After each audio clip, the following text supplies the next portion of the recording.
They say that good things come to those who wait. But it's also true that we find what we need in the most unexpected places. It's that surprise that makes the discovery all the more amazing.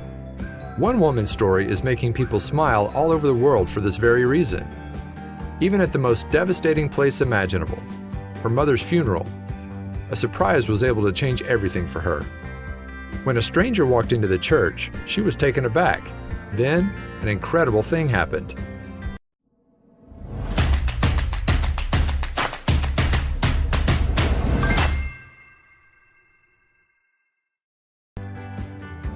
Consumed by my loss, I didn't notice the hardness of the pew where I sat. I was at the funeral of my dearest friend, my mother. She finally had lost her long battle with cancer. The hurt was so intense, I found it hard to breathe sometimes. Always supportive, Mother clapped loudest at my school plays, held a box of tissues while listening to my first heartbreak, comforted me at my father's death, encouraged me in college, and prayed for me my entire life.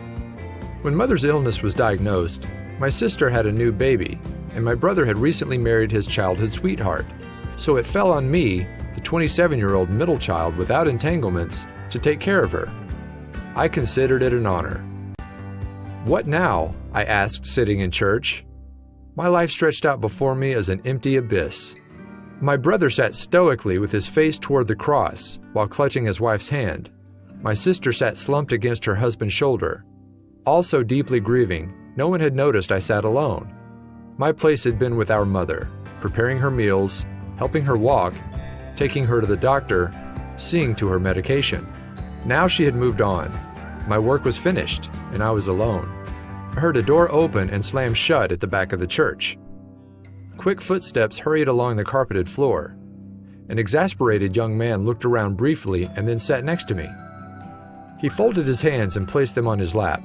His eyes were brimming with tears. He began to sniffle. "I'm late," he explained, though no explanation was necessary.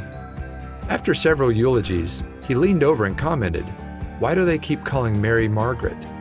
"Because that was her name, Margaret, not Mary. No one called her Mary," I whispered. I wondered why this person couldn't have sat on the other side of the church. He interrupted my grieving with his tears and fidgeting. Who was this stranger anyway? "No, that isn't correct," he insisted, as several people glanced over at us whispering. "Her name is Mary. Mary Peters. That isn't who this is." "Isn't this the Lutheran church?" "No, the Lutheran church is across the street." "Oh, I believe you're at the wrong funeral, sir." The solemnness of the occasion mixed with the realization of the man's mistake bubbled up inside me, and it came out as laughter.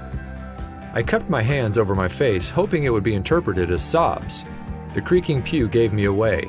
Sharp looks from other mourners only made the situation seem more hilarious. I peeked at the bewildered, misguided man seated beside me. He was laughing too. As he glanced around, decided it was too late for an uneventful exit. I imagined Mom laughing. At the final amen, we darted out the door and into the parking lot. "I do believe we'll be the talk of the town," he smiled. He said his name was Rick, and since he had missed his aunt's funeral, he asked me out for a cup of coffee. That afternoon began a lifelong journey for me with this man who attended the wrong funeral, but was in the right place.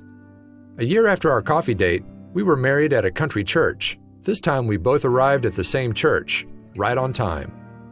In my time of sorrow, I was given laughter. In place of loneliness, I was given love. This past June, we celebrated our 22nd wedding anniversary. We have several beautiful kids. Whenever anyone asks us how we met, Rick tells them, her mother and my Aunt Mary introduced us. It's truly a match made in heaven. The thought of meeting your soulmate mistakenly at your mother's funeral is not something most would consider to be like a dream, but given the circumstances, it almost seems like fate. Plus, how many couples have a line like, "a match made in heaven," to describe their meeting?